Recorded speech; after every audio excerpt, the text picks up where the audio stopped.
Level presents Focus on the Goal, a show about youth soccer. Let's raise the game.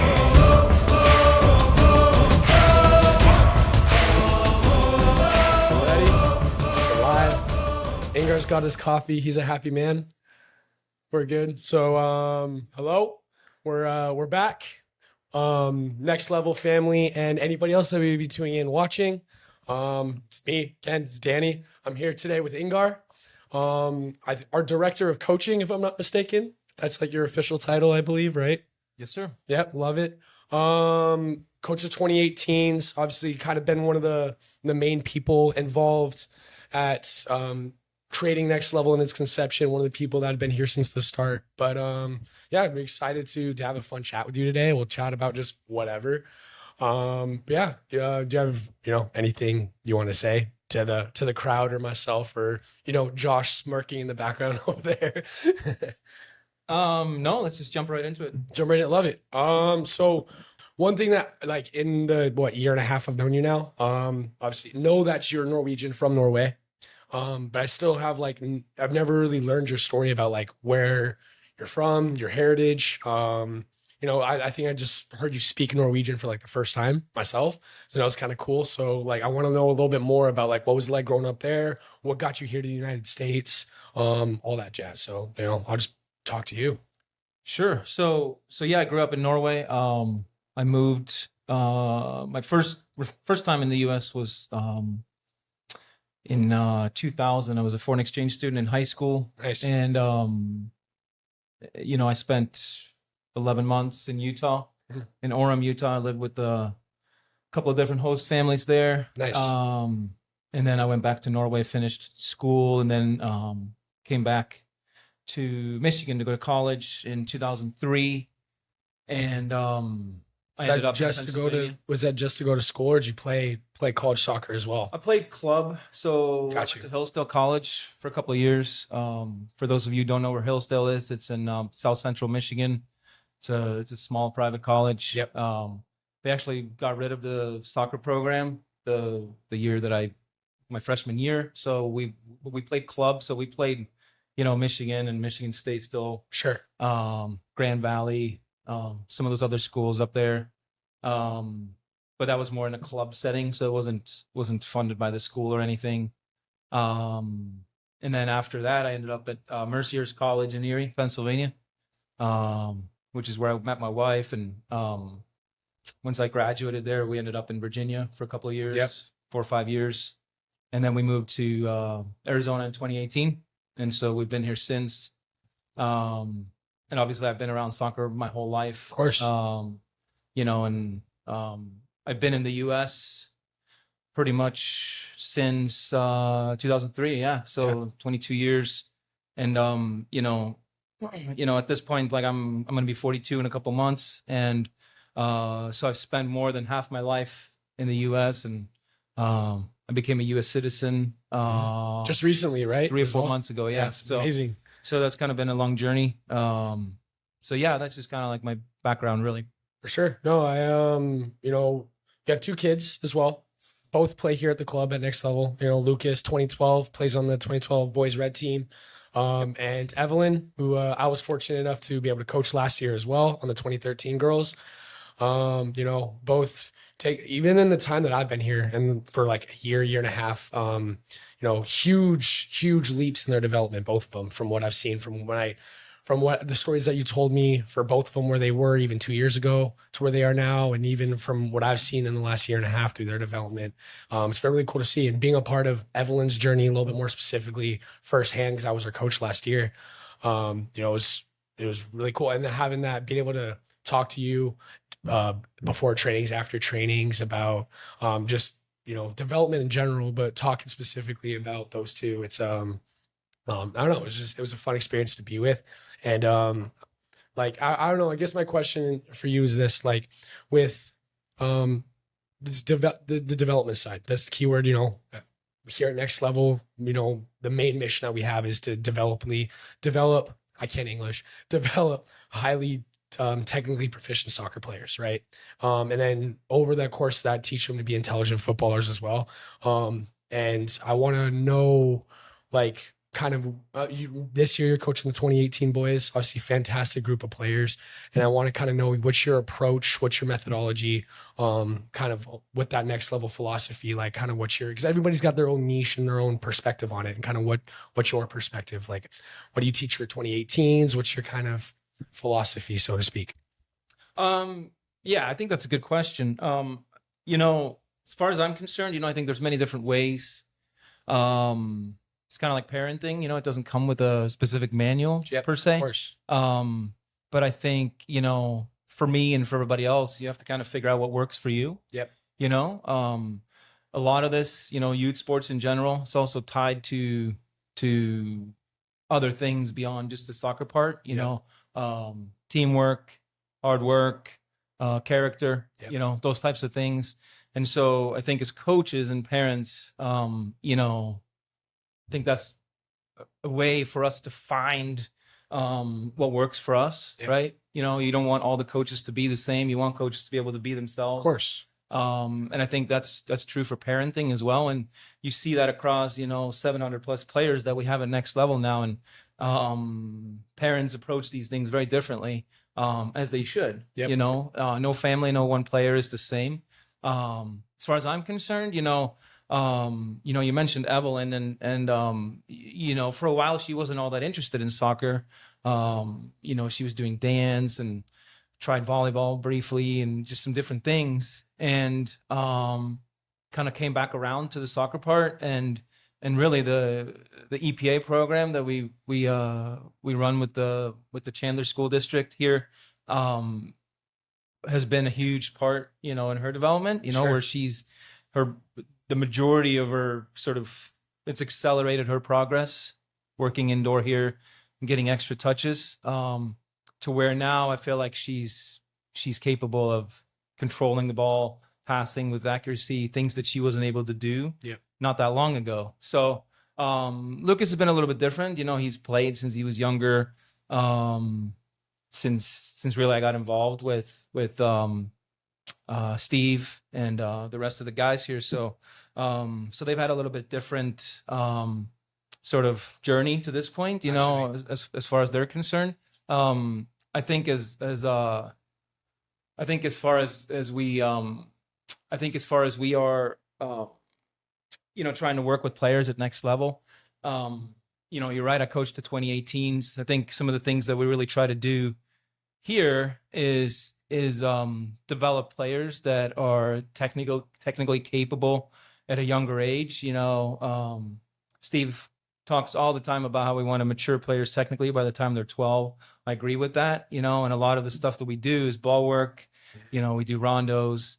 We do, you know, a lot of small-sided stuff, where it's kind of like, you know, soccer's a sport of repetition, you know? So I don't do a lot of different drills, and, you know, I don't get too creative with that stuff. But we do a lot of repetition to kind of get to where we want to be. Of course. So, but I think that's kind of like the sort of like a bigger picture in youth soccer now, is like, you know, you see a lot of development, you know, there's a lot of private sessions. There's a lot of videos online for people to watch. And coaches try to get creative. There's a lot of drills still involved, I think, where I'm not sure on the younger side, like before age 12 or 13. I think some of that stuff is a bit unnecessary, where there's a lot of standing around. The kids aren't touching the ball enough. And so, you know, that's kind of the directive that we try to give the coaches at next level is, you know, all the kids should be touching a ball as much as possible. Because, you know, the more you touch the ball, the faster you'll make progress. Absolutely. You know, and I think that makes sense. Absolutely. So, No, it's a great point. And, you know, for me, I agree with, well, I mean, for me, it's very important that we, you know, develop like you just mentioned, develop these players to be extremely technically proficient. But for me, that kind of comes from what you just mentioned, like lots of reps, lots of touches. And like you said, like when kids are standing in line, waiting for their turn in a drill, and they're out of it for maybe 2-3 minutes at a time. Like, you know, I've always had that philosophy of like, I feel like I'm doing them a disservice as a coach by not keeping them engaged, especially the younger they are. We all know their brains start drifting so quickly. I know you probably experienced that with the 2018s a little bit, because they're at that age right now where their minds will drift. And but no, you know, where you mentioned a lot of like individual ball mastery and rondos, what do you, and the thing that I've noticed too is I know like the 2012 black team, for example, is kind of the original team that kind of started kind of what this is now, if we, so to speak. So, and I've seen a couple times since even my time here where people see like what the 2012 blacks are doing. And they're like, oh my God, I love that drill. That's such a good drill. I want to do that for my 2015s. I want to do that for my 2014s. I want to do that. And I always kind of found it as like, okay, yeah, they're able to do that. And it is a good drill, but that's because they've been doing all the basic stuff for 5-6 years to get to a point where they're able to do something a lot more advanced. And I want to know, for me, like I've always viewed it as like, even my 2016 girls this year, we're doing a lot of the same repetition over and over and over again. And the thing that I do love is they love it, they enjoy it, they embrace it. We do a lot of the same like kind of expressive individual ball mastery, which is just teaching just L turns, V turns, things like that. A lot of rondos, of course.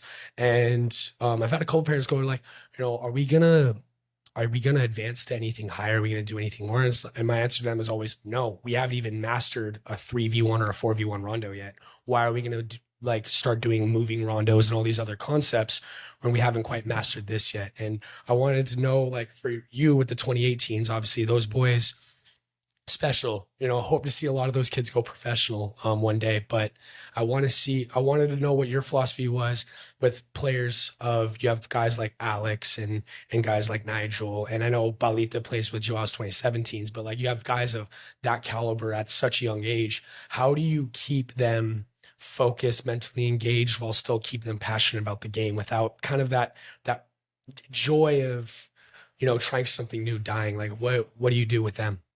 I think it's really important, like when you're coaching, to kind of meet the kids where they are. Yep. You can't coach a 12-year-old the same way that you coach a 7-year-old, or vice versa, or the way you talk to players. So the younger they are, I kind of change how I coach. And there's a lot more smiles and positive feedback and high fives. And the biggest thing is the kids are still young at that point. They're 7 years old. They're still learning to fall in love with the game. Yep. So it's more important for me for them to get the repetition that they need, and that it's also fun, because if they don't learn to love the game now, if they don't think it's fun and something that they absolutely want to do now, yep, by the time they are in their mid-teens and other types of distractions come around, then it won't really matter anyways. So that's a big thing for me. And of course, like there's always things you want to work on as a team, like the 2018s, for example. This year, I mean, they're playing up a year, so they're playing 7v7. So, occasionally there are things that we do that might be a little boring, be like, sure, just we have to check for understanding and make sure that everybody's on the same page. Of course. Just to help them kind of make that transition to 7v7. But I've been super impressed with them. Really, they're a pretty focused group for 7 years old. So. But I think again, that's just a big part of being a coach, is understanding your players, and what they're capable of, what might work, what might not work, and then also, I think you just have to be able to accept that not every session is going to be perfect. Sometimes it's going to go off the rails, and you just kind of try to get through it, and then tomorrow's a new day. So for sure, reevaluate. Readjust if you need to. Absolutely. I like you mentioned focus. How for a young age, for them, like they're focused and locked in. We obviously here we have the 5 categories that we talk about between technical, tactical, physical, mental, social. I know one that in all my conversations I've always had with you, one that you take a lot of pride in is that mental game, that mental score, and being at what it takes to be a 10 mental, a 10 out of 10. I know in our several conversations talking about it is something that you're very passionate about. I know it's something that you're very driven at, having your players be that 10 out of 10 mental, and having the confidence, having to be able to be expressive on the ball and things like that. I want to know, what as a coach, what do you do if somebody's not quite there? maybe might be low confidence, maybe poor focus, whatever it is. What are some different techniques that you use to try to get those kids to perform at a max mental score? So, I mean, I think that's a good question. And I think if I had sort of the magic wand, Sure. I'd probably be doing something else and have a lot more money. The biggest challenge, I think, in competitive sports is that, and it can be a very difficult thing to kind of handle and overcome, both for coach, player, and parent. Yep. Because obviously, as a coach, I understand what's required to be successful. The kids don't really understand because they're kids, and they don't have that experience. In certain cases, the parents don't understand it either, and it's as a coach, it's very difficult for me to get a player to go from like a 6 mental to a 10. Sure. Where a lot of that really just is tied to effort. Yep. And just physical, mental competitiveness. Sure. To want to compete. Yep. And you see that a lot where some kids don't want to do that. Yep. It's not, doesn't mean anything's wrong with them, or that they're not going to be successful in some way.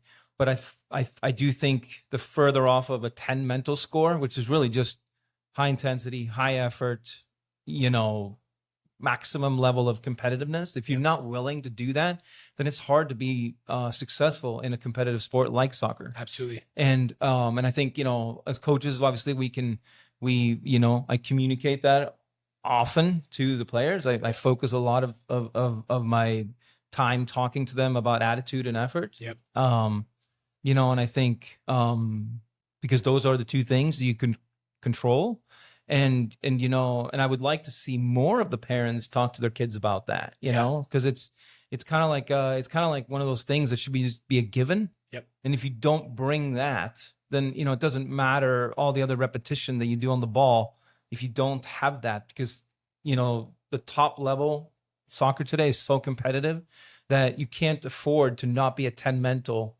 It's just kind of like a prerequisite, really, for playing competitive sports. Absolutely. So no, and I mean, you hit the nail on the head for me. And the thing that I've taught like my players as a coach and try to educate parents on as well is that exactly kind of what you mentioned, where I always say there's 3 things that you can control as a player individually yourself, like in terms of your mental game. That's your confidence, your attitude, and your effort.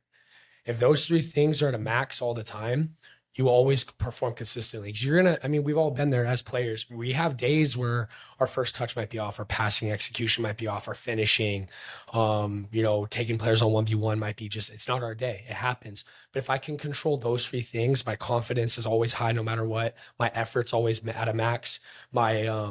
And my attitude is always good, no matter whether we're winning or losing. I'll do all the little things right, and I will always perform at a consistent level. So my inconsistent performances aren't going from like my best is all the way up here and my worst is down here. If I have max mental, it kind of raises that standard, and I'm able to perform at a higher level more consistently. And we obviously see that in the professional game now. Professionals have bad days, but the reason why they're professionals is because their bad performances for the most part are still at a high level because they do all the little things right, because they have to, because they have those strong mental scores. And it's hard. But what I've learned as a coach is, in my experience, is like at a young age, not every kid's like this, of course, because we have kids here at Next Level that are 10 mentals at like 5 years old, and that are just dogs. They're killers. They want to compete, and they're confident, hungry, all of that, like we've explained before. But also, what I've learned, especially now that I'm like coaching mainly girls teams now, and young girls teams even more so, that at a young age, even when I coached the younger boys last year, that confidence seems to be kind of borrowed to a degree from coach, from atmosphere, from mom and dad, maybe whatever it is. And then over time, sometimes that confidence becomes more self-inherent, and I would I will want to see find a way. I mean, and some of it's just genetics, the way their brains are wired, but I want to see if we can continue to try to find a cool path to find a way to get these kids individually just self-confident without needing to borrow that from my words of affirmation, my support for them and my words of encouragement and things like that, to tell them that they're doing a good job and to tell them to, that, they're doing great things. I want them to kind of have that inherent self confidence within themselves. And, I don't know. I guess that's kind of talking about that. Have you experienced kind of that same sort of thing? I mean, for the 2018s, I know it's a little bit different, like we had mentioned, but, as for example, I know you have boys on that team that I've seen you have some that are technical levels are behind, but they're 10 mental. So that's where they're able to play at that level, and vice versa. You have kids that are extremely technically proficient, very, very, very like black level team technical level, but their mental score is very, subpar. So like, I don't know, what's your philosophy on kind of like who's gonna benefit in the long run? The kid that's a killer now with strong mental, maybe behind technically, or the kid that's technically proficient now at a young age and is going to over time, hopefully they get that mental score. Like, what's your opinion on that? So first of all, like when you talk about confidence, I think in my experience, confidence is a product of repetition. Yep. So the more you do something, more confident you're going to be. Absolutely. Now, that doesn't mean that, when you're 27 years old and you've kicked a soccer ball your whole life and maybe you have a dip in form and now it's been 3 weeks since you scored a goal or, whatever, and your confidence dips, that can happen. But that's also where your mental strength kind of comes into the picture, to kind of just fight through that and get back on track.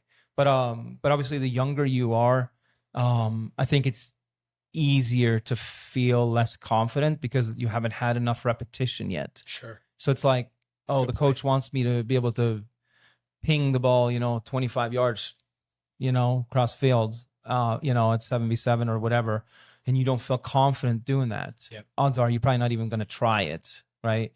And I think that's where we as coaches play a huge role in developing, that side of the kids, the players, where, it's okay to make mistakes. Absolutely. We want you to be brave. We want you to show courage. We want you to try, even though, you might make that mistake, right? Of course. And you see that so often, where coaches are constantly yelling at players and shutting down players' willingness to try different things. Absolutely. Or try to fail, and I always say, like soccer is a game of mistakes, and it's not so much about never making a mistake. But obviously the older you get, certainly towards the men's game, you want to get to the point where you're not really making that many mistakes. But to get to that point, you learn from mistakes. And so if you're not in an environment where you are allowed to make mistakes and you're encouraged to learn from those mistakes, and where it's an open kind of relationship like that with the player and the coach, that's not always necessarily a good environment for learning for players. Yeah. And so I think that's that is a big factor in development. And I would say that's the case for all youth sports. That's not unique to soccer. Of course. The thing that makes soccer so unique, and so complex is really just, you have to be a good athlete. You have to be good technically. You have to be strong mentally. You have to be, obviously physically and socially as well, in a team environment. Like you have to be at the top of your game in all aspects. And I think, research really shows that, the more can you do different sports, the more well-rounded athlete you become. The challenge with that now, as soccer has kind of moved on to a different level, is that when you're not training or spending time with the ball, there's so many other kids around the world that are spending that time with the ball that it's difficult to keep up. Yep. And so every time you're off doing a different sport, somebody else is moving ahead of you in soccer. Absolutely. And so I think that's also a challenge, right, for players and parents to keep up and get the necessary repetition to have that kind of confidence that you're talking about. Yep. So is that where, do you think that's why we've been seeing over the, recent years, where we've seen such a huge jump in like private coaches and private sessions, and parents are investing a lot of time and money into these private coaches and private trainers? Do you think that's like, in correlation with kind of like what you just said? I think I think it's a good question. I'm not going to pretend that I have all the answers to this, but but obviously, parents inherently want to do everything they can to help their kids. Yeah, of course. And if you have the financial means to do that, that's what they're going to do. Yeah. No matter what that entails. In the U.S., I think it's certainly a little bit different. Sort of depending on where you live, what your individual financial situation is. But I think you're onto something about that. The access to that kind of training, that kind of information has taken the level to another level, over the last 10 to 15 years. Yeah.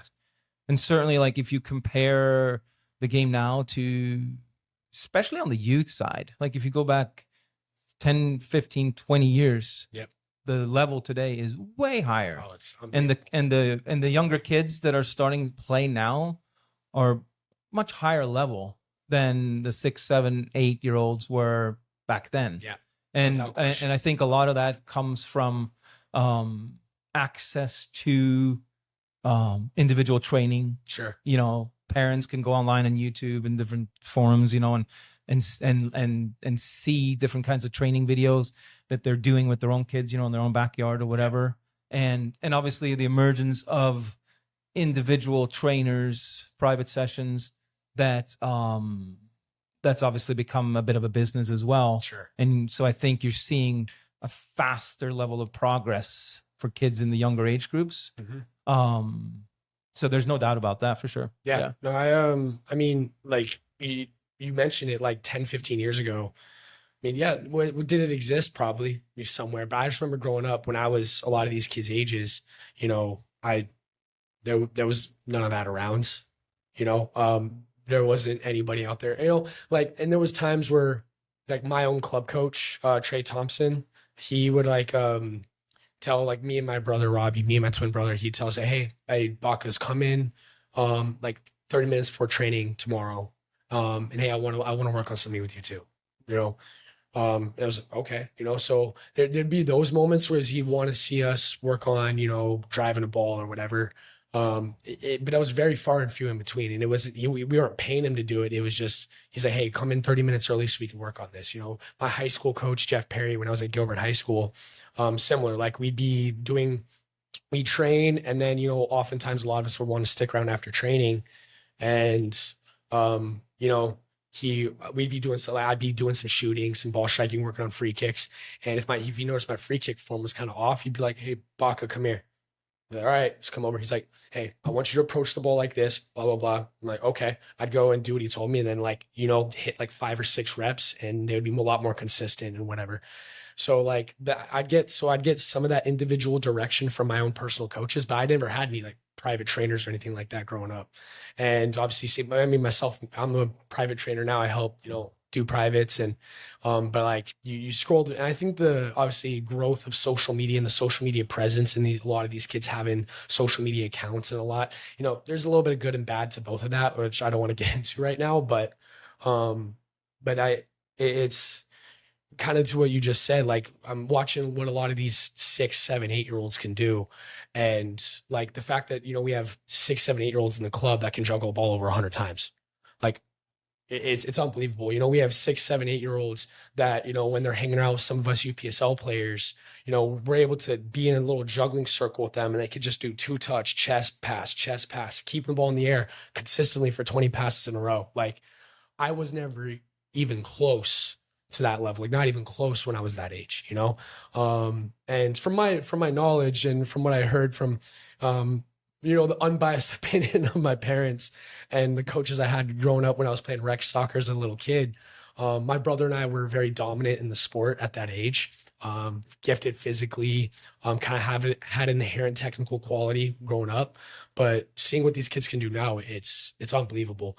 And for me as a coach, I get excited about it. I get passionate about it. And I'm sure you do as well, to be able to see that. My only fear is that, you know, burnout sometimes, you know, when as they get older and there's become other influences in their life and other things, you know, or maybe, you know, they're at the top level when they're at a younger age, and maybe physically once they hit a certain age, they start to plateau physically and other kids start to jump them. And that's where you start to see burnout.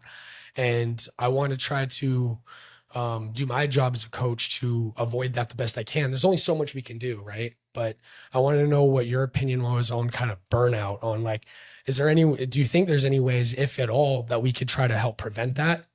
And like, what tools, what things can we do as coaches to, you know, provide these kids the best avenue to not burn out and to achieve the highest levels they can? So, you know, yeah, I'm not sure that I believe, like personally, that like burnout is a real thing. Sure. And the reason for that is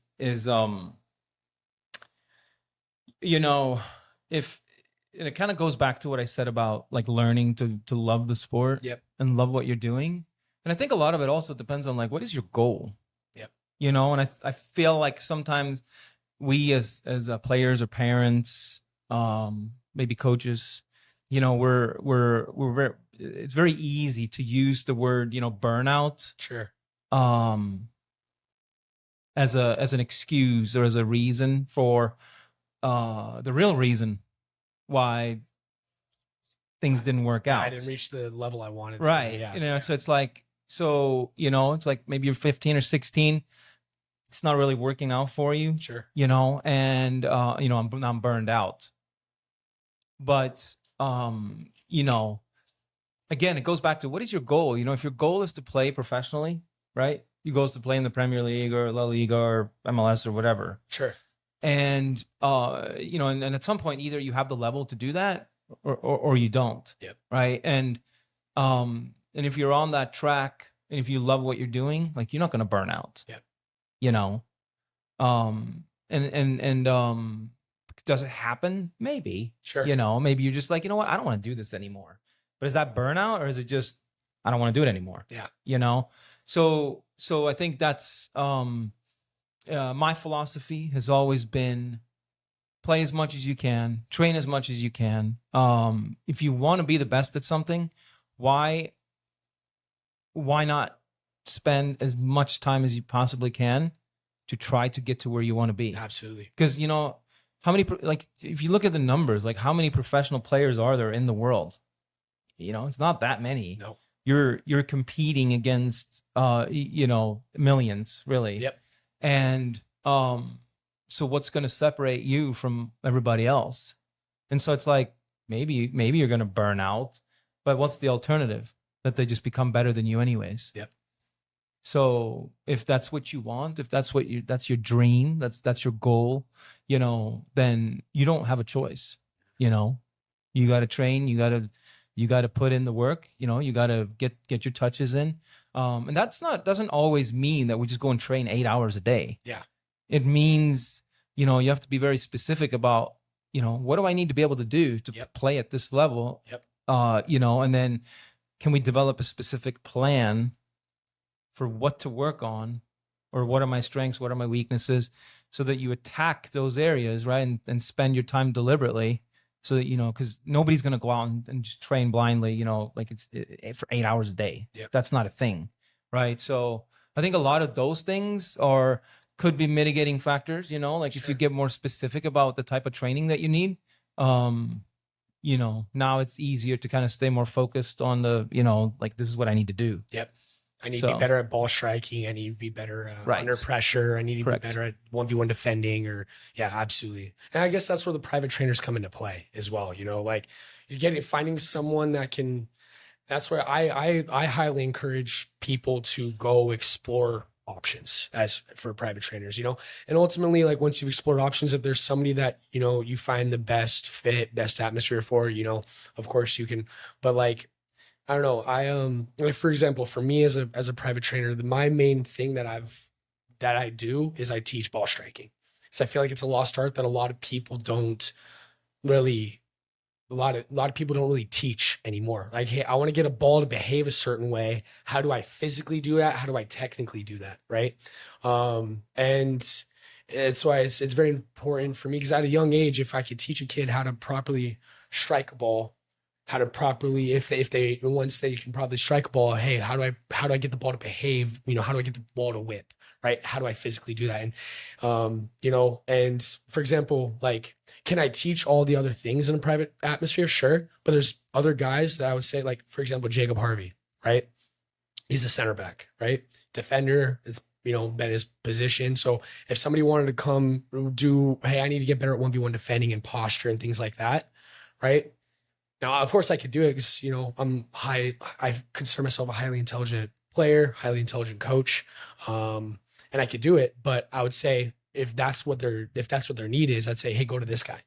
You know, if you want to work on individual technicals and a little bit of flair, you know, obviously there's several people outside of Next Level, of course, as well. I know Caesar in the ABFT, but like you have our Brazilians, we have Iago and Joao, and a lot of these players that can kind of teach that a little bit of expression. And so I don't know. I've always been one that's like, you know, I encourage it to, like, you know, explore those options and kind of find your need of what do I need in my development right now? I need to get better at ball striking. All right. I need to get better at 1v1 defending. I need to get better at 1v1 attacking. And that's something that I definitely think, you know, people need to kind of discover about themselves as players of, you know, well, and also kind of figure out what their identity is as a player. Who am I as a player? Like if, you know, I want to be like Mbappe, but I'm not fast. Why are we trying to be like Mbappe? You know what I'm saying? Like if I want to be like, Ronaldo,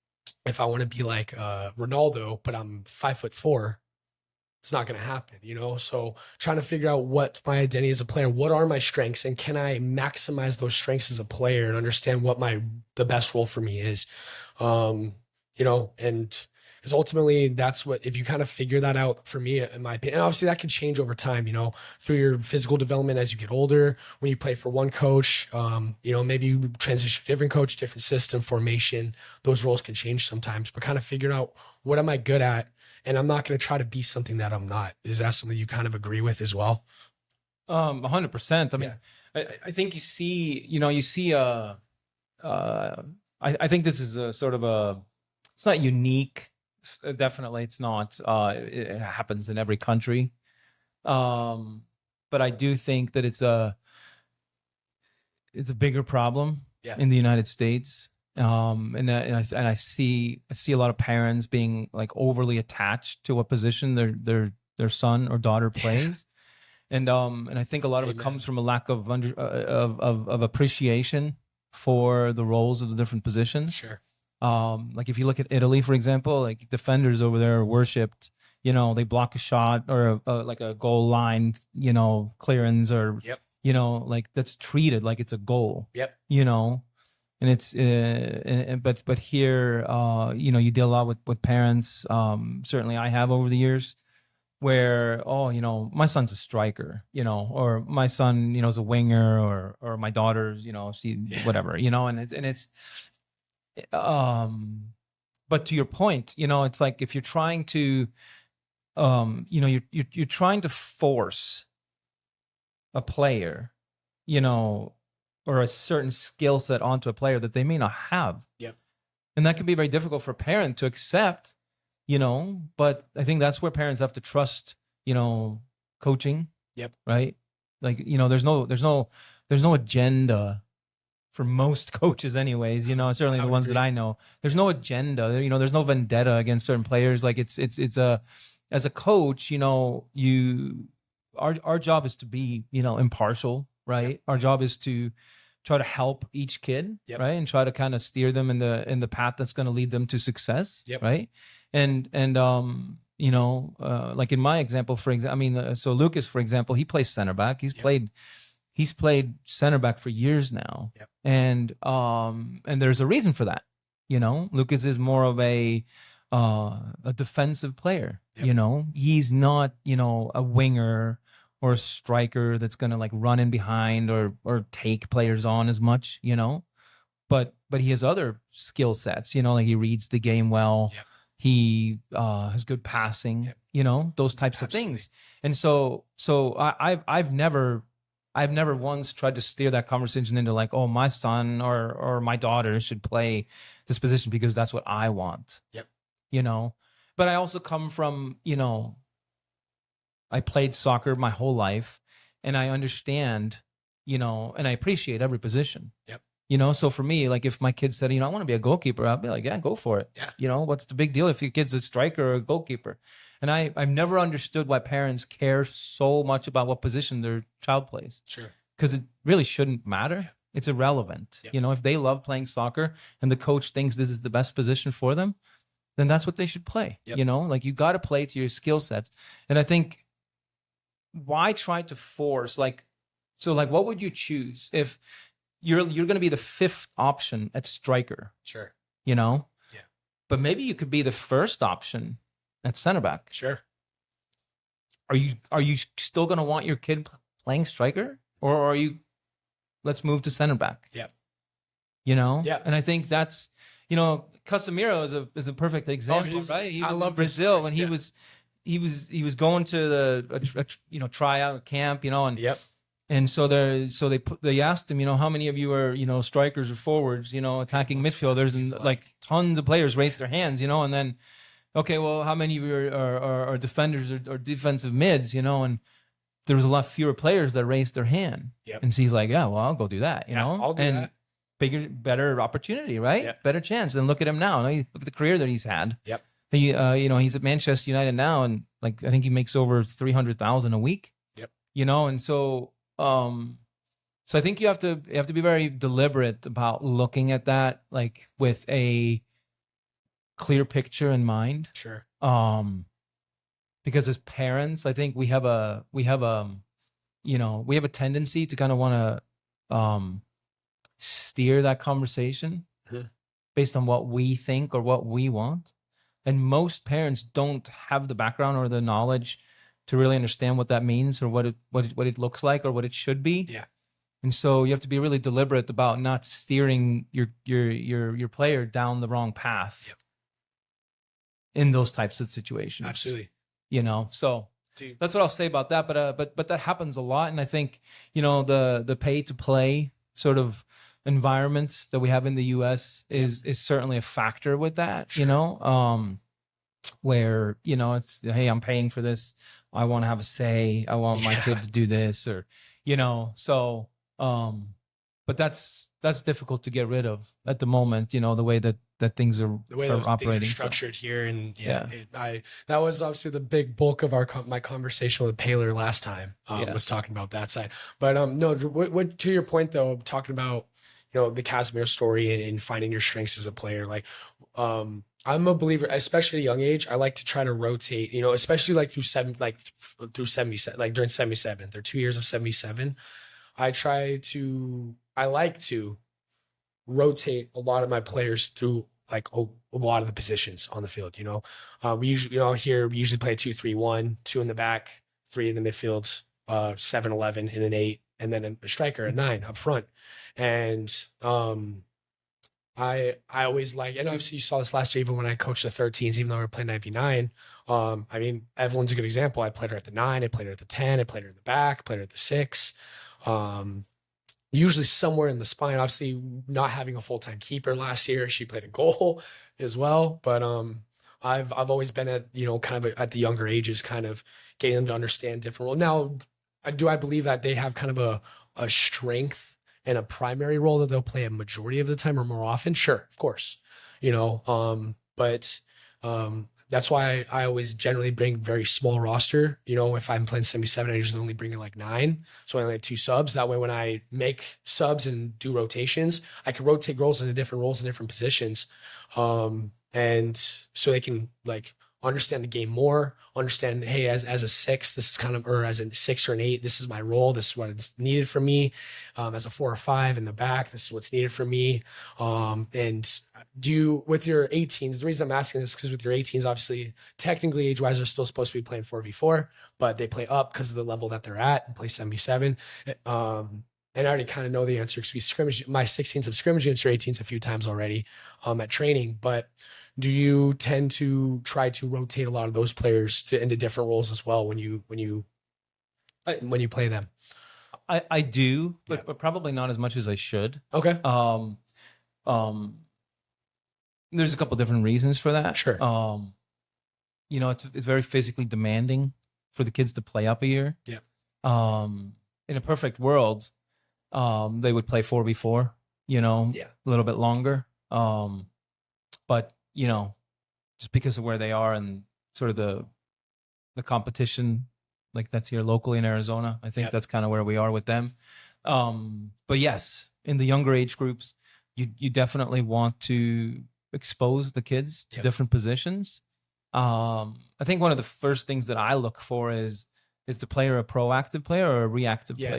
That really 100%. helps you determine, like, okay, are you an offensive player or a defensive player? Yep. In my experience, that doesn't always change that much.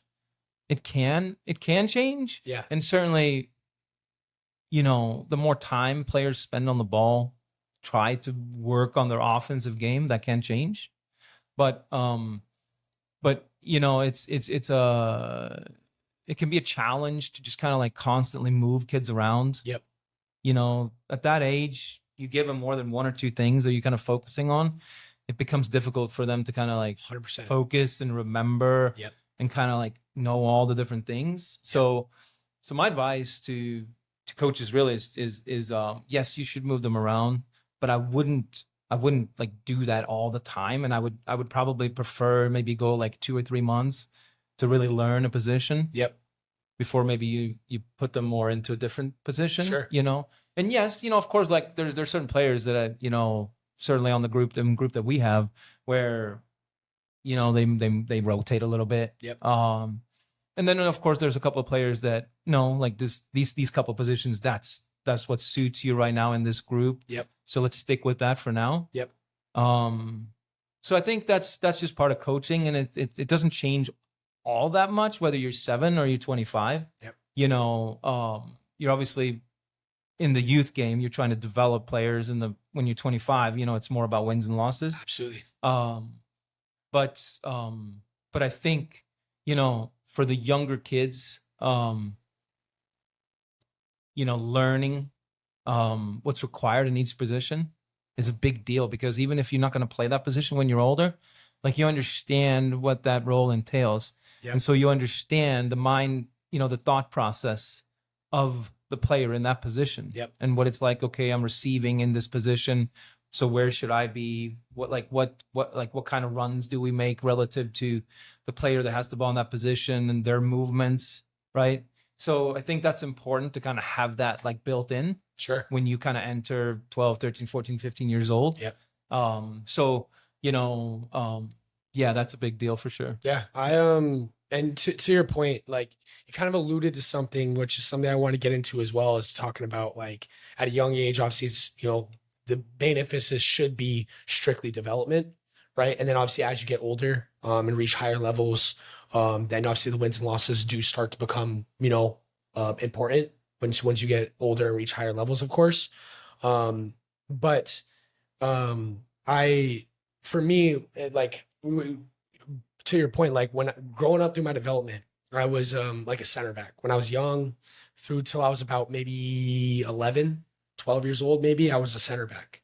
And then once I was around that age, I kind of transitioned into more of a defensive midfielder role, like a 6. And then I was that for a couple years, then kind of transitioned to more of a 10 because I was extremely 2-footed. I could strike a ball from distance with both feet. I had really good vision, and my coach wanted me to have the freedom to be able to, if I was 35 yards and in, be able to take shots. And it wasn't until my junior year of high school. So I was 16, and going into the high school season, I was still playing the 10 center mid. And I played a bit of left back as well. Cause I was good with my left foot. Um, but I was still playing center mid. I was playing the 10 for my club team. And the high school season here in Arizona is in the winter. So it starts in like beginning of December, right after Thanksgiving usually. And my high school coach, because my brother was a forward for our club team and I was a center mid. And my high school coach goes, Robbie, Danny, you guys are in the wrong positions. And I called him crazy. I was like, Coach, you're insane. I could play any position on the field except forward. I'm not a forward. I've never been a forward. And he played me there, and I ended up having a fairly successful season. We made it all the way to the state championship my junior year. I think I had like 22 or 23 goals. Was like all Arizona, got some accolades. And it took me quite some time to figure out that role. I mean, the first half of the season, I think I only started like with 6 or 7 goals. And in the second half of the season, I really kind of start to figure it out and kind of went on a big bender and scored a bunch. And so I started playing that for my club team, and that goal scoring capability kind of translated into my club team as well. So I started playing the 9 for my club team, started scoring a bunch of goals. Fast forward to my senior year high school season, started off hot, finished hot. We went back to the state championship, won it my senior year. My junior year, we lost. Senior, we ended up winning it. And I had 37 goals. I think I had like 11 or 12 assists as well. And obviously to this day, playing for the UPSL team, here at Next Level through my college career, and the stints of pro trials and semi-pro teams I've played for, I was always an attacking role player, whether that be the 9 or even out wide. So it just goes to show that like even at a later age, sometimes that role can change. And the big part of it for me, why it changed for me was when I was younger, I was never athletically, I had really good balance, good posture, but I was extremely technically proficient, but I wasn't a physically dominant player. I didn't have this big explosive speed. I was faster than average, but I wasn't fast. I wouldn't call myself as a fast player. And it wasn't until I kind of transitioned to that forward role and I physically matured a bit more, where I became very, very explosive and very fast, was able to break lines. And that was a big factor when I was able to have success in that role. So it just, I don't know, the reason I bring that up and talk about that story is I try to tell people that like, like wherever you are now in your development, it could be completely different, because everyone grows physically different. You could be the best 9 now. And like you said, like the Casimir story is one of my favorite stories to talk about. He was a 9 through his development. And then that story where he was, trying out for Brazil national team, he said, oh, there's all these guys. I'll go play the 6. And obviously look at the career he's had. And that can all change. And it's and I went off track a little bit because the main point I wanted to talk about was that, but also talk about the wins and losses versus development. When I was young, my my club coach Trey, he was very, very big emphasis on our technical development and understanding the game. Teach us to be intelligent players, similar to what we try to do here at Next Level. And me as a coach now, I embrace that philosophy of, and I tell my parents this, and I tell my players this, and hopefully more parents out there watching start to understand and embrace this philosophy as well. Of, at a young age, I'm not going to sacrifice development, both individual as well as team development, for wins and losses. Or for wins, like I think if we try to teach them to play the game the right way and develop them the right way, the winning over time ends up becoming a byproduct of how we develop them and teach them to play the game the right way. But like I always tell them, like I could teach us how to win games. It's not hard. You just cater to your physically most dominant players at a young age, and it helps win games. And I just not a believer in that, because I would be doing everybody else on the team a big disservice as a coach. I'd rather lose trying to develop and teach these kids how to play the right way, and take risks and be ambitious in moments, but like have that freedom of expression and teach them how to play the game the right way. Then like, hey, you pass this player, let's play direct and dump balls to our extremely fast player up front and go score a bunch of goals. And because at the end of the day too, the reason I bring that up is because like when you get older, if these kids, boys and girls want to go play in college and go play professionally, these scouts, these coaches, whether it be collegiate or professionally, they don't care that you won Surf Cup or Man City Cup when you were 11 years old. Now does winning become more important when you're 15, 16, 17 years old? Sure. If you want to have success, it's a little bit more important because then it gets you a little bit more notoriety, more exposure once you're at that level. But, I think a lot of parents and it's starting to bleed into the children at moments from my experience, but they're so bought into, we need to go win. We need to go win. We need to go win. And it's something that it's very hard with the culture, the way things are here, to break that narrative and break that kind of view on, yes, winning is fun. I want to win. I'm a competitor. Of course I want to win. But again, I'm not gonna sacrifice development for winning. And I wanted to know your stance on that as well.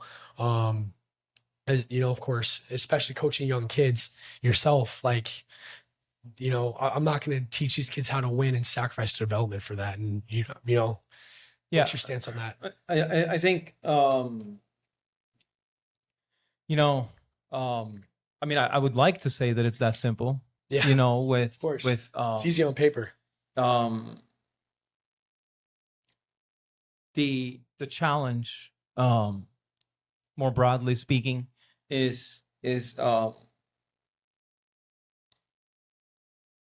way youth soccer is set up here in the U.S., not just in Arizona, but it's very easy for parents, players to move from one club to another. Sure. And I think certain parents, certain players, they're always going to seek, which team is winning, right? Which team's the best team right now, and this where we're going to go to whatever team's winning, which can be a bit misguided at the time. Is it actually going to help improve your player? So I think from a perspective of yes. Is winning isn't everything. Like, we're trying to develop players. However, I do come from my opinion is, it's a competitive sport. Of course. And we keep scores for a reason. Yep. And I don't care what age the kids are. They all want to win. Yeah. And I think as coaches, we're competitive too, right? And everybody wants to win, and I wouldn't want it any other way. Yep. But I think where the discussion comes up is, are we going to win at all cost? Or is it, we want to win, but we want to win this way. Yep. Because you're right. Like, I could pick the biggest kid we have and have another kid just boot it up and run away from everybody and score every time. Yeah. And you can win a lot of games that way. Yep. But as by the time you get to 15, 16, 17 years old, playing that way doesn't work anymore. Correct. Now you haven't learned the things that you need to be able to do to be successful at that age group, right? Yep. Because you were playing football when you were 7. Yep. And so I think as coaches, younger coaches in particular, I think it's very easy to kind of fall into the trap of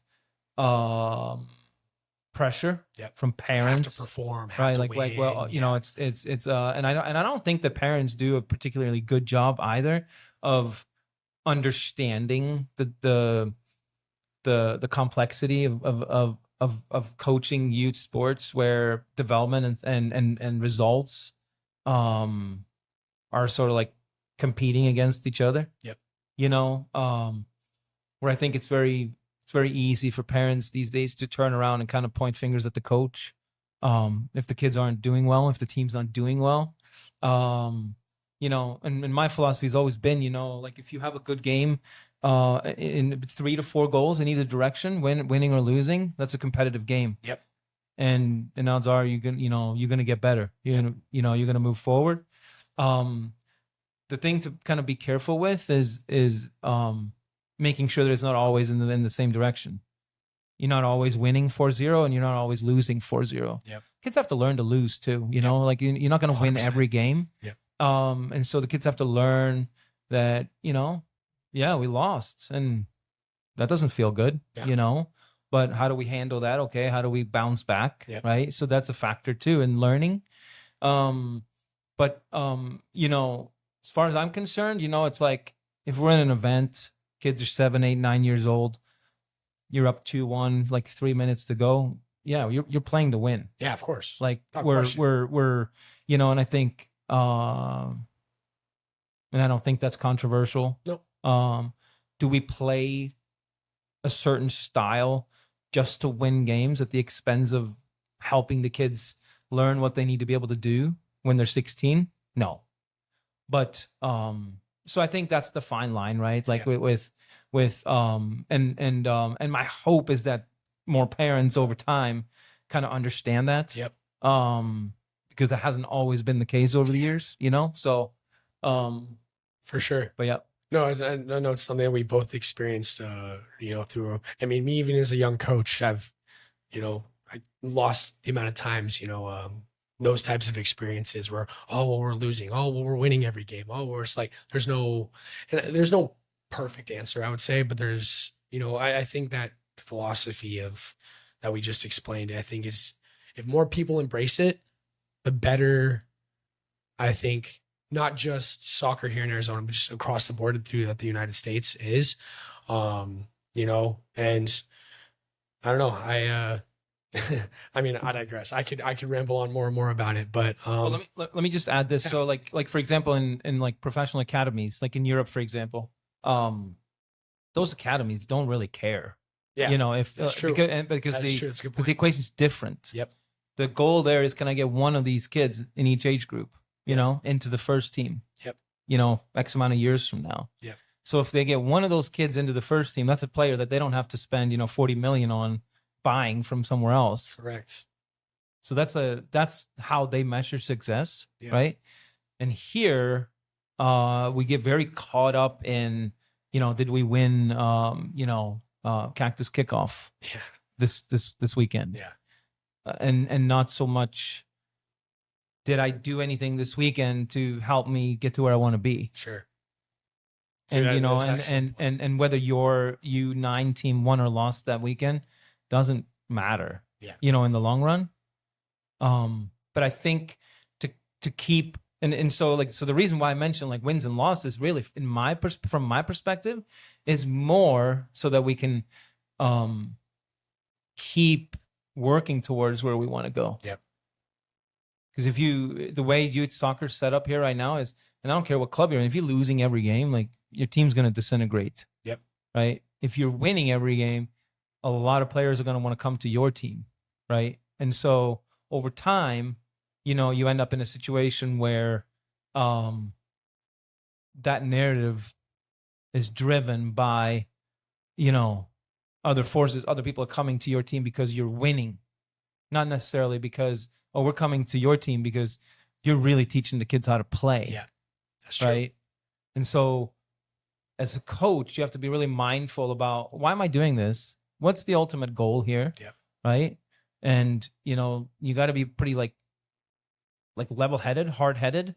You know, you have to be very focused on what you're actually trying to do, because it's very easy to get swayed by opinionated parents or people with opinions that think you're doing something horribly wrong. Yep. Or focus on the wrong things. Yep. So, and it's easier to coach in youth sports if you are very if you believe in what you're doing and you feel like you're doing the things for the right reasons. Yep. Then it's easier to stick with it even when, you know, parents are coming at you and they have problems with what you're doing. Sure. So absolutely. Yeah. Talking about wins and losses, you know, kind of jumping into a different direction here. Professional game, right? Talking about the professional game. And we have World Cup here next year, you know, I unfortunately did not get my draw to get tickets, you know, so hopefully I can buy some aftermarket tickets that aren't crazy expensive. But I don't know, like I know we have I don't know. I mean, obviously, you know, you grew up, you know, been here for a long, long time. You said like 22 years right here in the United States. But obviously I know you have that pride of, you know, your homeland in Norway. And that, talking about them, I think they're a very promising group right now. You know, with obviously with Holland and with Odegaard and Nusa and a lot of those. They have a very young team, a very young, talented team. Guys that are playing. I forget the young kid's name that's playing for Man City. Oscar Bob. Yes, Oscar Bob. Thank you. Yes, that's exactly it. What are you like team like? We're gonna bring it home, or like what are your opinions on it right now? So it's very it's like when you become citizen of the country that you live in, Yep. right? And I'm probably more American than most that kind of moved to this country. But it's like when you were born in a different country and like that never quite like doesn't leave you either. Yeah. So so I support both. of Like course. I cheer for the U.S. when they play. Amen. And obviously with the Norwegian national team, we haven't been to World Cup since 1998, Yep. and so this is our best chance Yep. since then Yep. to make the World Cup. 5 games, 5 wins. Yep. Beat Italy 3-0 at home, Yeah. and It was a fun game to just watch as well. just beat Moldova 11-1 Yep. at home. Holland had like 6 goals that game or something. I think 5. Yeah, 5. 5. Yeah, it was not. Yeah. The thing that's happening in Norway right now is like so Phoenix has to put the entire population of Norway, like you can fit it into Phoenix. Yeah. The difference is in Norway every year there's about 29,000 or 30,000 boys that are born every year. About half of those boys are going to start playing soccer. Yeah. When they're old enough, right? And but then you look at numbers in Phoenix, like the playing soccer at all, like rec or club, you could take 2.5 age groups in Norway and you would fill rec and club soccer across all the age groups in Phoenix. So, because we always talk about like, look at Croatia, look at Norway, look at we're the same size, like we should be able to do the same. We can't. Yep. For that reason. We don't, if we got half of the boys, if half the boys that were born in Phoenix every year started playing soccer, then we would. Yeah. Right. And so when you look at a small country like Norway, like that's part of the reason why are they able to do that. The other part is like there's enormous access to fields, turf fields, winter or summer, you look at a small country like Iceland, who's had decent success over the last 15 years or so. Yep. Its population very small, right? But they do a lot of indoor futsal type of training. And so you could see like, okay, it's not just about the population, it's also the type of training that you do. Sure. Thing that's the main difference between what happens in Norway and what happens here is there's a national plan. Yep. And there's a national focus on bringing the best players together starting age 13 and up. They don't really create top teams under age 12. Yeah. So the kids all just kind of play on whatever team kind of like in their area. Yeah. Town or whatever. It's not sort of like driven towards like elite or the top of the pyramid. Sure. until that age. There's a huge debate about that in Norway, obviously, as well, but you can't really argue with the results up until this point. Over the years, I mean, we've sent dozens of professionals to European clubs, and obviously had a lot of success we beat Brazil in the World Cup in '98. Yep. We reached number 2 on the FIFA rankings back then. Yep. And so that hasn't changed a whole lot. Like kind of what has changed though is Norway's developing more technical players now, like Odegaard. Like that's like he's a different type of player. Yep. But we're seeing a lot of like younger, more direct technical players are willing to run at people and be take people on. Yep. And so that's kind of changing a little bit. But I think as far as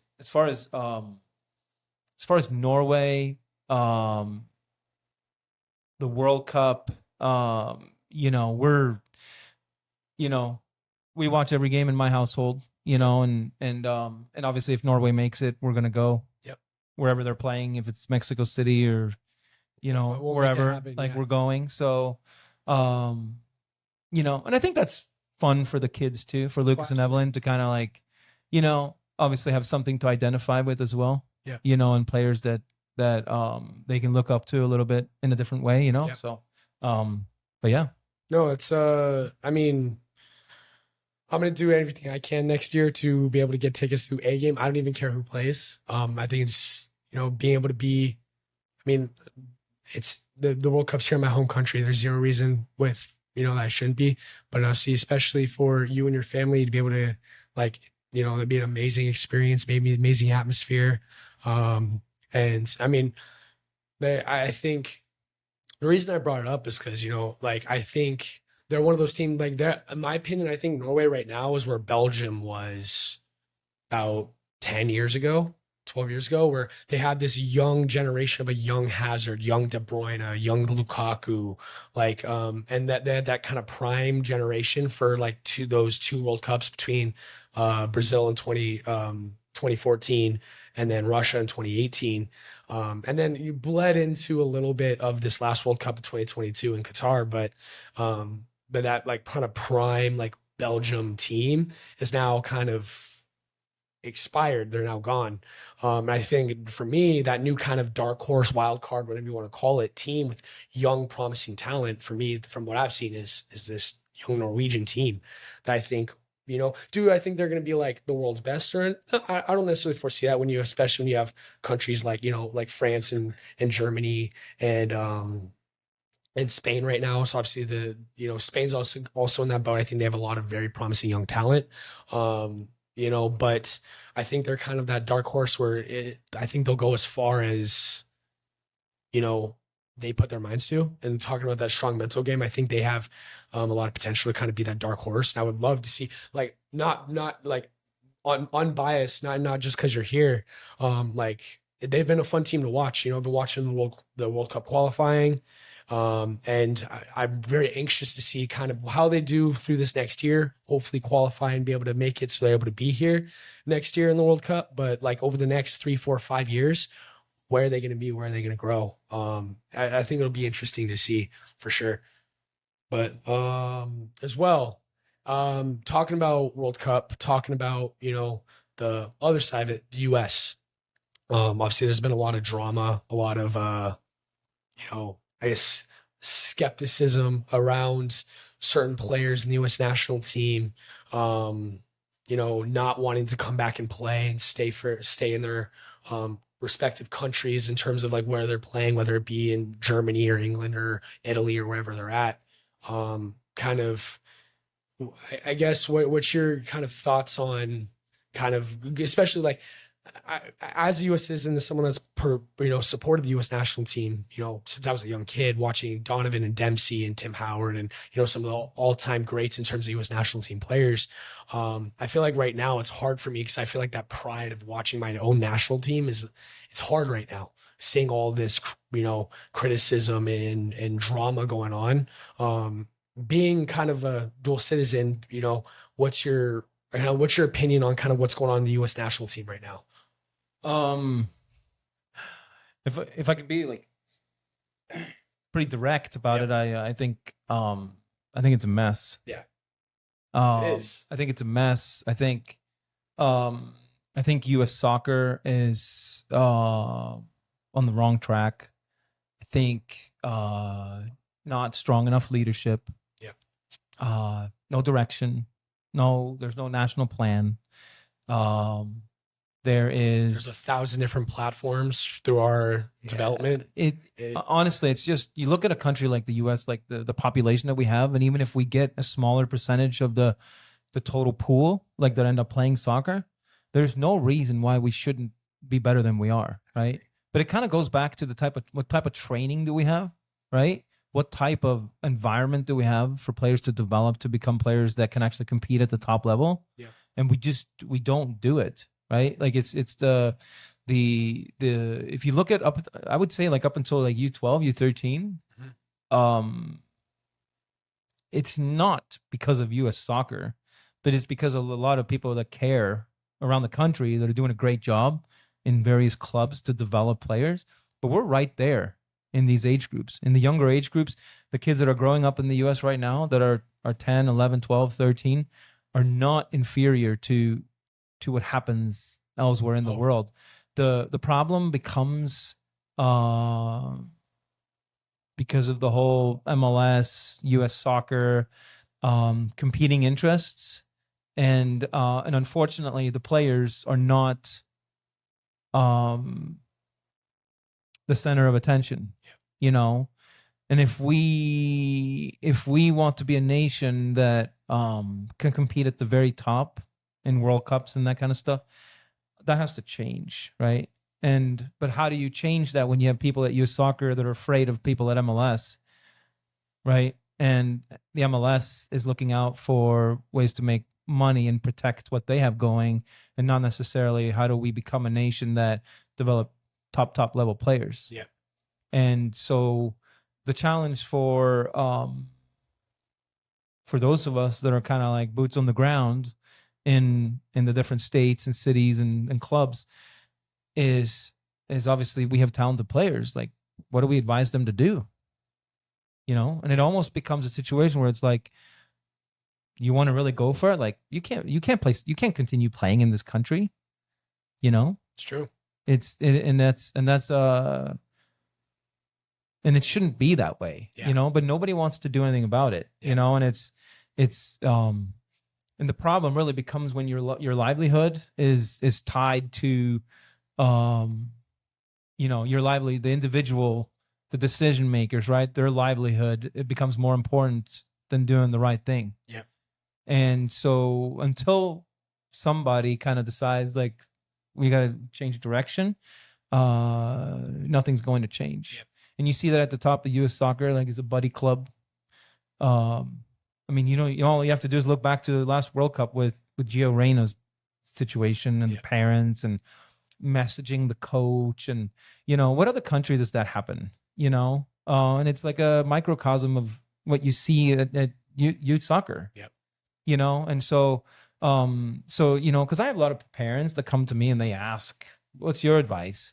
And my advice is, you know, if you go play MLS now, like the odds are the end result's going to be the same. You know, yeah, you might go and play for MLS and you can have a badge, you know, that says MLS next or whatever on your shirt, but you're going to end up in the same spot. Are you really going to get better? You know, do you want to travel from Arizona to California 7, 8, 9, 10 times in a season, play clubs like Nomads and other clubs like that, where it's not really going to get you anywhere. Yeah. And I think for me, so like when I look at my kids, not considering kind of like, okay, where are they right now? Yeah. But you know, where do you want to be? Okay. Like the focus should be on, okay, I want to be here. You know, I want to play in Europe. Okay. Well, is going to play MLS next, is that going to get you to where you want to be? Right. And I think that's something that, you know, parents have to start really kind of thinking about is, does playing for a certain logo or a certain badge in a certain league, does that help you get closer to where you want to be? Yeah. Or is it just a logo or a badge on your shirt? Yeah. And I think up until this point, that's kind of proven to be true, you know? And where U.S. soccer goes from here really depends on U.S. soccer deciding to step in, right, to kind of lead the national conversation about player development. Until that happens, you're going to have ECNL fighting their own battle. You're going to have MLS try to do what they do. Yep. But all the talented players are getting left in between. Yep. So no, I agree, and it's sad to see, like, well, for example, you kind of alluded to like at the youngest ages between US and then the rest of the world. Obviously, we've been fortunate that we've been able to send a lot of our youth teams to Spain and England and Portugal and Brazil to play against, you know, Barcelona's like La Masia residency, or not residency, but like literally La Masia Academy, Atletico Madrid, and a lot of these other clubs. And, obviously the tournament, was it 2 years ago now? When was it the 2012s that went and won it in England? Was it the 12s or 13s? I don't remember. It was a 12. Well, it was younger 12s. Yeah, well, obviously So it was like 2 years ago. So that was 23. Yeah. Yeah, but then we've had the 15s go to Iber Cup in Portugal. We've obviously had several different teams be able to go to Brazil and play, and obviously we're beating these big, huge, like the Chelseas, the Atletico Madrids, and clubs like that, and we're beating them. And to your point, now when we come back to the U.S. side of it, we're able to do that at a young age, and then once we get to the age where now platforms start to become involved, whether it's ECNL, MLSS, et cetera, yeah, you're right. People want to chase that because they think it will be better for them. And it's sad to see because we're starting to see it now, obviously, with some of our teams, some of our players. And there's no bad feeling, no ill will. I would wish nothing but the best for any player in their development. Doesn't matter what badge they're wearing on their chest or on their sleeve. But it is hard for me to watch as a coach that believes in, I guess our mission of what we're doing here at Next Level, but just in general, of people buying into and succumbing to these platforms. And it's it's hard because now there's so many. I've lost, we have ECNL, ECNLRL, E64, MLS Next, MLS Next 2. Right. And there's probably others I don't even know, EA or whatever. I don't even know. But and like, how do you really gauge which teams are the best? We have this ECNL team that's very good and this MLS Next team that's very good. But but this MLS Next 2 team is better than this. And it's just like, all it's really doing is just polarizing all the talent. And you can't really gauge which teams are the best. And it's hard to see that, for me, again, that these families, parents, players, etc., feel like they have to be involved because that's what the product and the message that we're kind of, as a country, like you mentioned, like that's kind of what we're sending is, if you want to be any good, if you want to go reach high levels, you have to be involved in ECNL, MLS Next, whatever it is. And I don't know, it's frustrating for me to see. I know it's probably frustrating for you to see as well. But I could ramble on and on about it for forever, but it's just, I don't think it's necessarily like, frustrating. I mean, yeah, sure. There's some maybe frustrating is not the right I think word. it's Maybe a shared. Well, I think it's a sad. shared. I don't know what the right word is. I think it's a shared frustration among those of us that like care about youth soccer and development. Yes, that's, yeah. Because there's no centralized attention to the problem. Yeah. And it'd be easier for me to get behind MLS Next, if it was a true, like merit or hierarchy in terms of level. Well, there's not even like, look at the direction of USL, right? They're next year they're creating a league to compete with MLS for, we're the best, like we're the professional. Name another country where that's, they have their tier system, promotion, relegation, all of that. I know USL's they're including that, which is something that I do think will be very cool to give chances, like USL 2 teams a chance to maybe get promoted up and be involved. So that is cool. But like now we have 2, platforms, if you want to call them that are claiming, we're the top professional league here in the United States. Yeah. But until you end up in a situation where, I mean, I think that's great that USL is doing that. Yeah. But until you can have like a true tiered system, where you can move up and down, I don't think it's going to work. I don't think it's going to make a huge difference. What you see with the MLS clubs and sort of the closed system that is, and sort of the monopoly, if you will, on that's what it is on for sure. On top level soccer in this country. It really allows them to attract investors that has that kind of money, the stadiums, the players, right? Like the salaries, like the like Phoenix Rising, USL. I mean, they won the USL championship not last year, 2 years ago. Yeah. And they don't have, they can't compete with that. They're not building a stadium for 30,000 people and sign players like Messi or like Miller just signed for Vancouver, and stuff like that. So like it's for them to carry on and I mean, they can develop levels or tiers below the USL, but how much is that really going to matter? Right. And then, and taking a step further, how many kids are growing up in this country, like dreaming about playing for a USL MLS, team or even an MLS team? It's like when I look at my own kids, they don't really follow MLS, but we get up at 4:30 on Saturday mornings to watch Premier League. And I think in our family, I mean, that's what we do. But, so I think there's a gap there in terms of, kind of where we're headed as a soccer nation, and as a system. I'm actually shocked that FIFA allows it, No, seriously. Because until somebody like FIFA or US Soccer steps in and says, you know what, like, yeah, we can have MLS, but it needs to be an open system. Until we have that, you're going to see decisions that are made not in the best interest of players and player development. And so, until that changes, I don't think it really matters if you go play for an MLS Next club or not when you're 14. The end result's going to be the same. Well, there's no punishment for these MLS, for these big clubs. I mean, because I think there's like 27 or 28 clubs now in the MLS, some ridiculous number, and there's no punishment if they perform poorly. Like if they go 2 and I don't even know how many games they play, but if they go 2 and 24, however many games they do, if they lose all the time, so all right, cool, we're still in the league the next year. Obviously, and that's there's no punishment or there's no like push to try to compete and actually like be successful, because obviously at the teams in the championship, if we're talking about the Premier League, teams that are in the championship in the second division, they're clawing, itching, trying to get their way into the Premier League.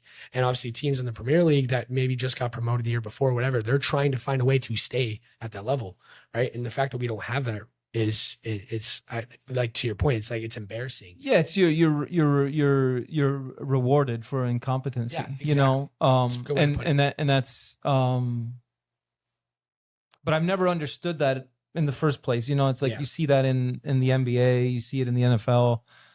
You perform poorly, next year you get to pick the best available player. So I've always kind of like, I've always thought that was kind of interesting. But no, this isn't going to change until somebody with some level of influence and power decides that it needs to change. It's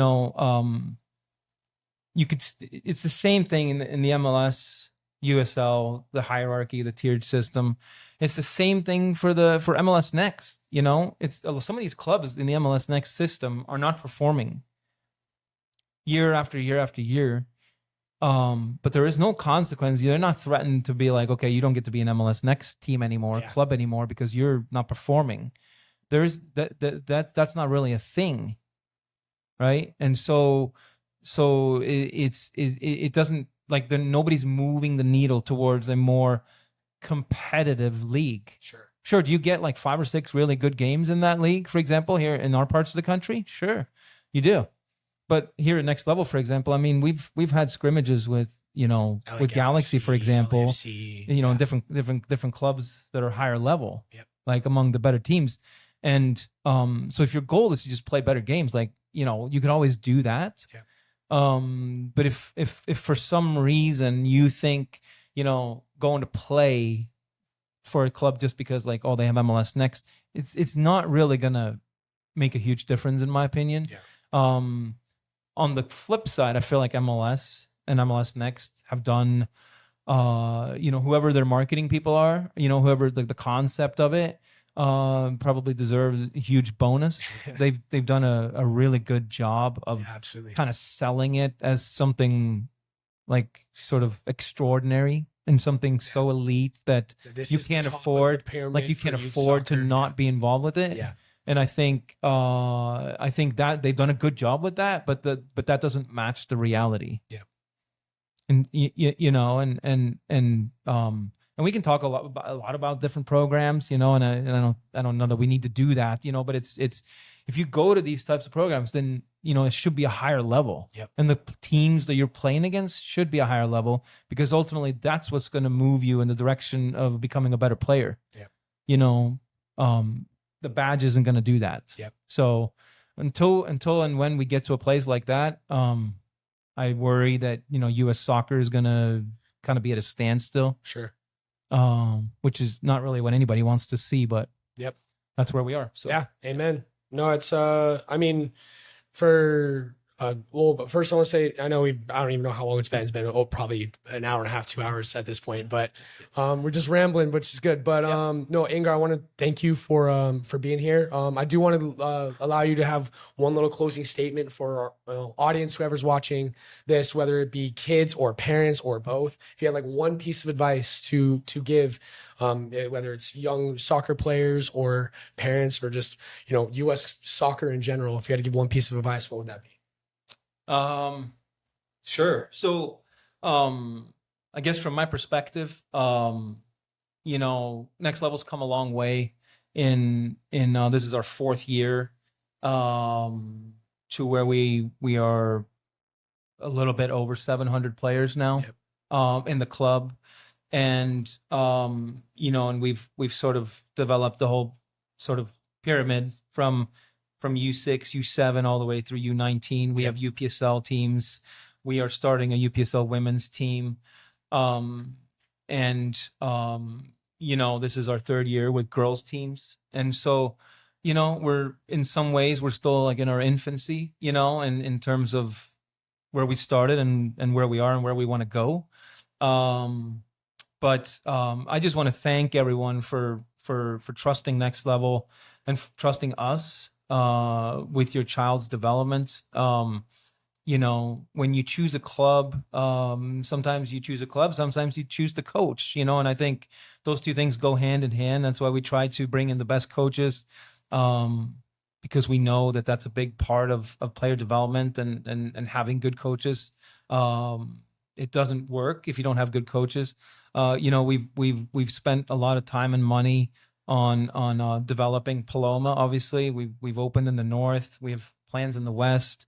There's a lot of work to be done. I guess my overall message to parents would be that things are never going to be perfect. Absolutely. But I want everybody to know that, you know, we work hard every day at Next Level to make it the best experience that we can. Absolutely. For everyone. And sometimes, you know, it just doesn't always work out the way that we want things to work out, whether that's an individual player situation or, you know, going to a certain tournament or whatever. But I just want everybody to know that, you know, we always try to do the best we can for everyone involved. And if we all work together, you know, we can take Next Level to the next level, you know? So No pun intended. That's no pun intended. So that's all I wanted to say. Awesome. But thank you guys for listening, and that's it for me. Awesome. Ingar, appreciate you. Yeah.